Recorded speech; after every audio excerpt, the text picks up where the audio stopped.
Besimtarët musliman festojnë natën e Kadrit, më të bekuar në muajit të Ramazanit. Domethënia e saj është e veçantë. Besohet se është nata kur Kurani zbriti në tokë, duke shënuar fillimin e shpalljes hyjnore përmes profetit Muhammed.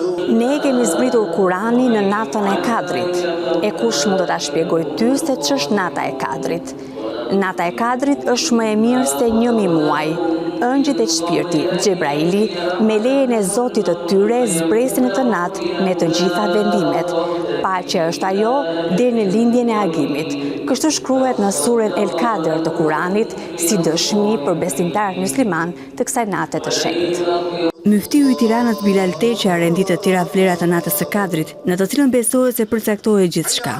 Ndahet fati, mirësia ose risku i themi neve për gjithë vitin që vjen për gjithë secilin për njerëzve. Dhe normalisht preferohet, domethënë, që njeriu të jetë me lutje, me adhurim që Zoti të përcaktojë më të mirën për të. Ama si natë, domethënë, është nata që zbriti Kurani famlart.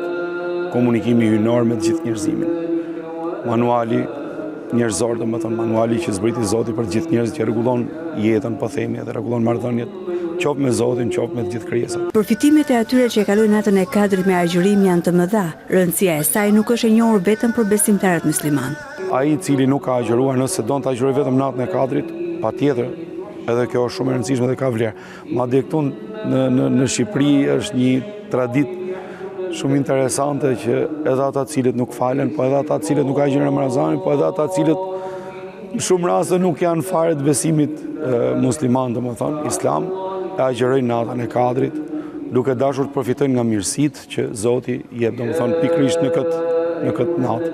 Në librin e shenjtë të Kuranit nuk përmendet një datë fikse për natën e Kadrit. Ajo mendohet të jetë në 10 ditën e fundit të Ramazanit dhe në këtë periudhë besimtarët janë më të fokusuar në adhurime. Në momentin që profeti, paqja e Zotit qoftë me të, deshi t'i mbledhë njerëzit që t'i tregojë herën e parë fare për natën e Kadrit dhe për madhështinë dhe datën fikse, ka ndodhur që dy njerëz konfliktoheshin dhe për kushtimi i tij i madh që njerëzit i neutralizonte, domethënë edhe t'i qetësonte. Dhe pastaj tha, mu dha dia e natës Kadrit, por pastaj më mor prap.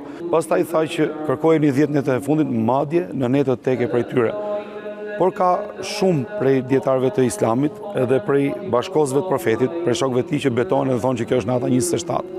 Xhamia e Namazjas gjatë këtij muaji të shenjtë ka qenë vend takimi kryesor për besimtarët musliman që kryejnë ritualet e faljes. Natën e Kadrit e përjetojnë më shumë se çdo gjë tjetër.